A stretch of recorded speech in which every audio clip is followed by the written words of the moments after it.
మనము దేవునికి ఎల్లప్పుడూ స్తుతియాగము చేయుదుము. హెబ్రీయులకు 13:15.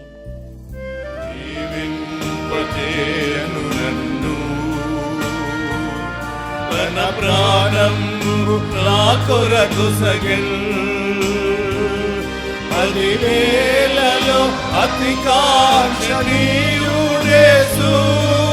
వికారుండాయే నా కొరకై,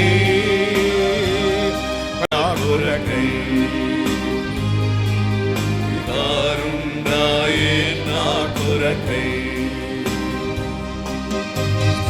వాడేదన్ ప్రియాయేసునకు